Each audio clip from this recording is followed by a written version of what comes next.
जय श्री स्वामीनारायण।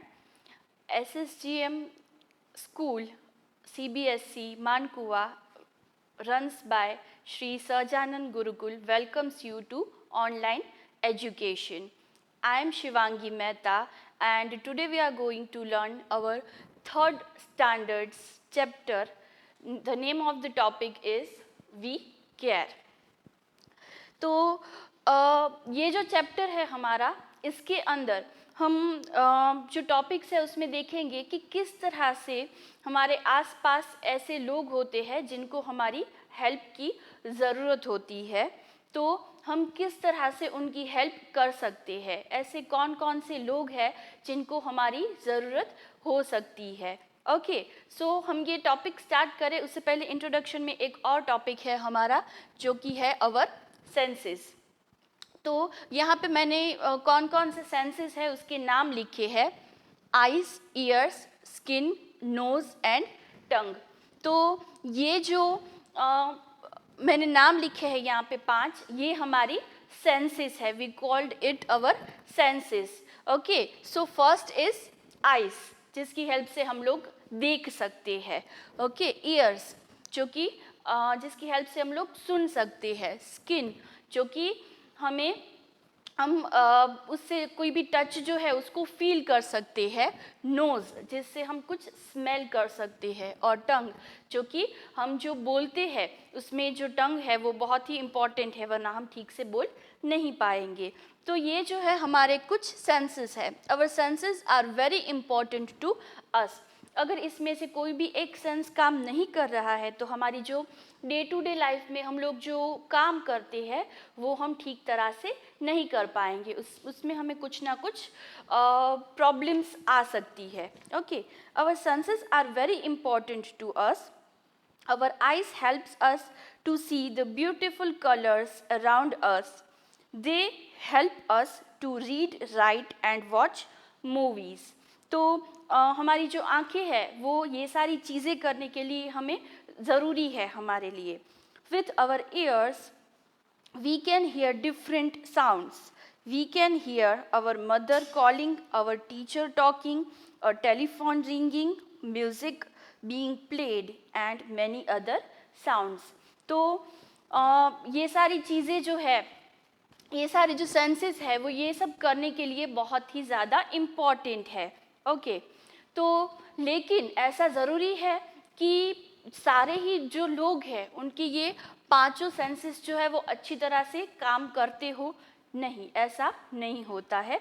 ऐसे भी कुछ लोग होते हैं जिनके ये जो सेंसेस है वो ठीक तरह से काम नहीं करते हैं या तो बिल्कुल ही काम नहीं करते हैं। Okay, people whose organs are not working are called people with disabilities.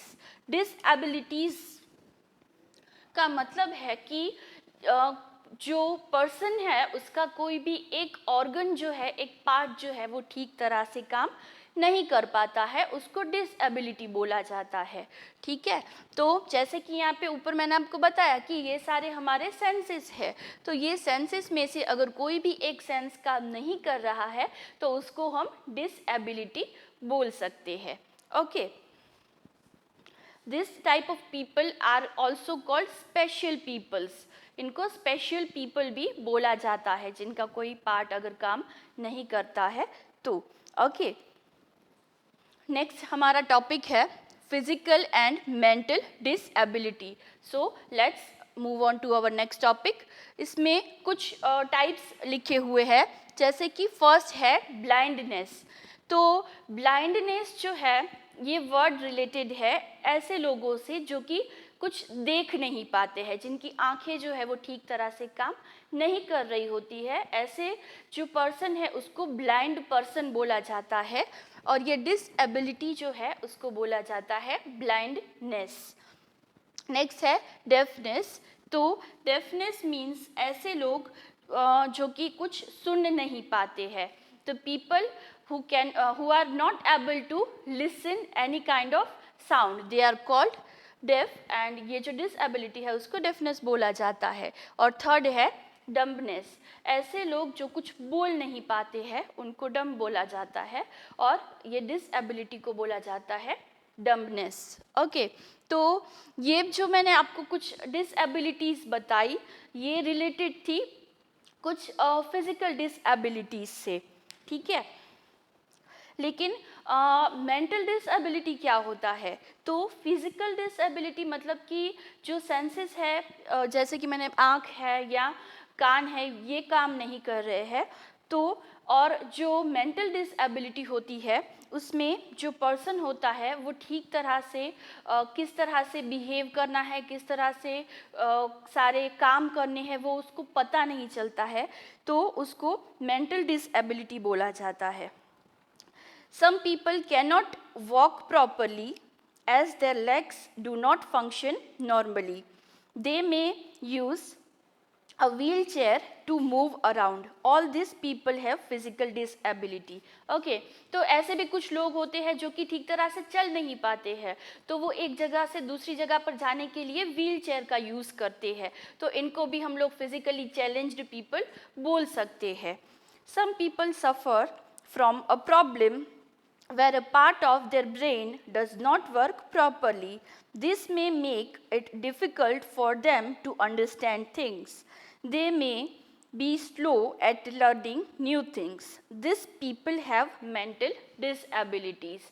तो physical disability तो I think clear हो गया होगा आपको कि बॉडी का कोई भी पार्ट अगर ठीक तरह से काम नहीं कर रहा है, सेंसेस जो है उसमें से कोई प्रॉपरली फंक्शन नहीं कर रहा है, तो उसको हम फिजिकल डिसएबिलिटी बोल सकते हैं। मेंटल डिसएबिलिटी मतलब कि जो ब्रेन होता है, जो दिमाग होता है, वो अगर ठीक तरह से फंक्शनिंग नहीं कर पा रहा है, ऐसे लोगों को मेंटली डिसेबल पीपल बोला जाता है।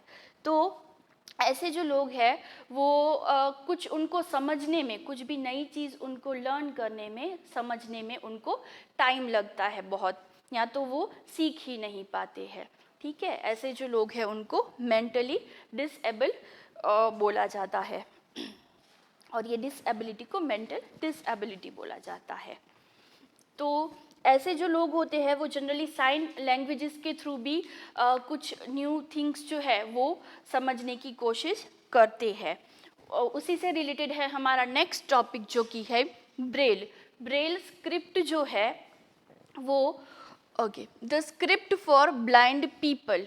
ऐसे लोग जो कि ठीक तरह से देख नहीं पाते हैं, बिल्कुल ही देख नहीं पाते हैं, उनके लिए, उनको अगर कुछ पढ़ना है तो उसके लिए ये जो ब्रेल स्क्रिप्ट है वो लोग यूज़ करते हैं।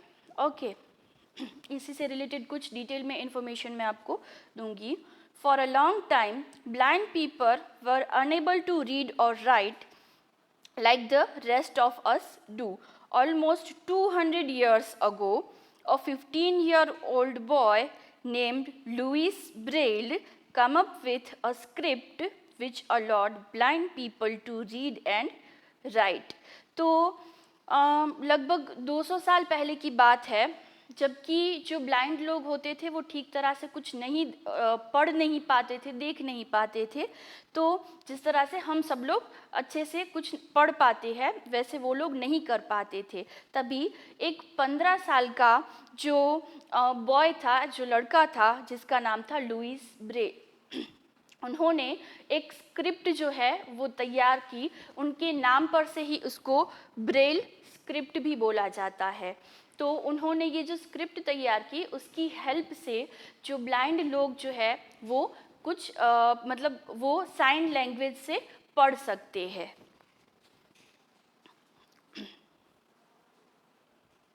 This script is called Braille script. It is a system of reading and writing where the letters of the alphabets are formed using raised dots. तो इसमें क्या होता है कि कुछ डॉट्स, बुक जो होती है उसमें कुछ डॉट्स दिए होते हैं, और उस डॉट्स को जो ब्लाइंड लोग होते हैं ना, वो उसको टच करके उसको फील कर सकते हैं और इस तरह से वो उसको पढ़ सकते हैं। तो जो लुइस ब्रेल करके जो पर्सन थे उन्होंने इसको वो फाउंडर थे ब्रेल स्क्रिप्ट के। Okay, our next topic is old and sick people. तो हमारे घर में ही होते हैं, हमारे जो ग्रैंड पेरेंट्स हैं जिनकी उम्र जो है वो बहुत ज़्यादा हो गई है, तो उनको हम ओल्ड पीपल बोल सकते हैं, ठीक है। और सिक पीपल मतलब कि ऐसे लोग जो कि जिनकी तबीयत खराब हो, उसको सिक पीपल बोला जाता है। तो किस किस तरह से हम लोगों को उनकी हेल्प करनी चाहिए। जो ओल्ड लोग हैं, जो एज्ड है, जिनकी एज ज़्यादा है या तो वो बीमार है, उनकी हम किस तरह से हेल्प कर सकते हैं।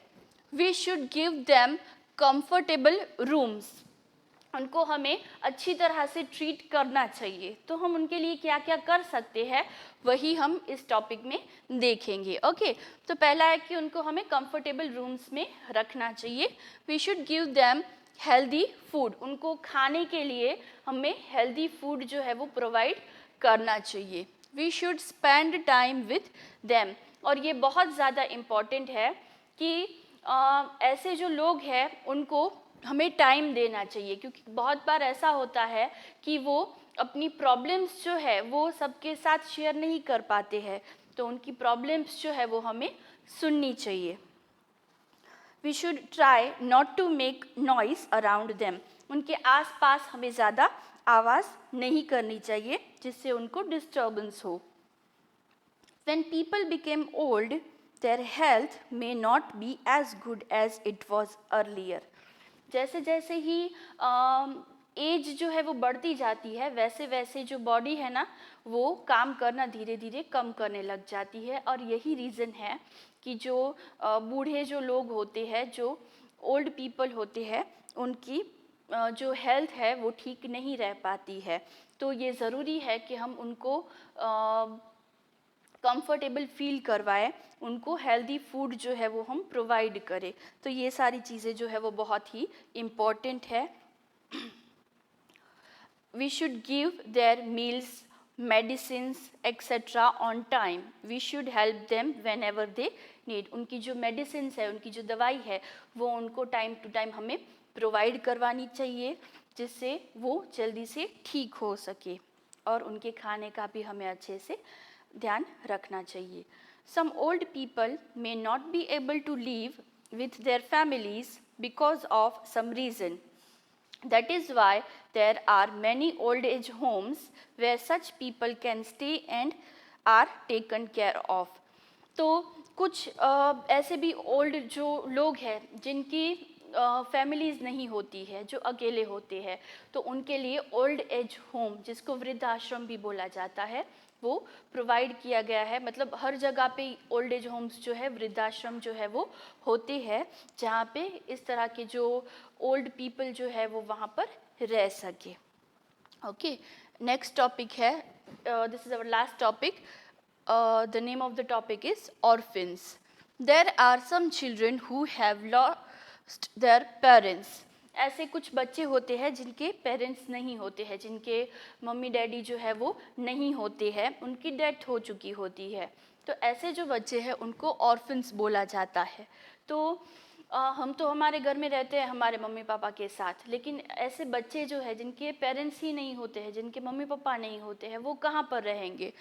There are special homes for them called orphanages.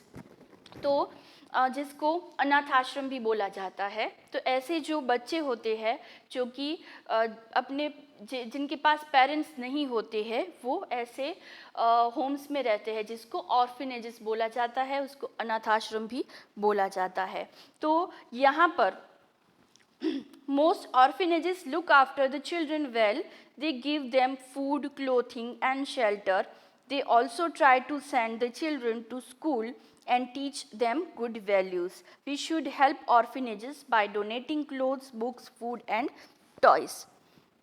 तो जिस तरह से घर में बच्चों का ध्यान रखा जाता है, पेरेंट्स जिस तरह से बच्चों का ध्यान रखते हैं, वैसे ही ये जो ऑर्फनेजेस है वहाँ पे भी बच्चों को कपड़े दिए जाते हैं, खेलने के लिए टॉयज़ भी दिए जाते हैं, उनको स्कूल्स भी भेजा जाता है ताकि वो आगे स्टडीज़ कर सके।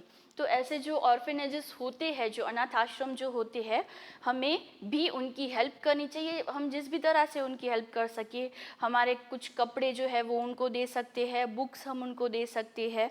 तो ये भी हमारी मोरल ड्यूटी है कि हम ऐसे ऑर्फेनेजेस जो है उसको हम हेल्प कर सके। Okay, I hope all this topics are clear to you all. जय श्री स्वामीनारायण।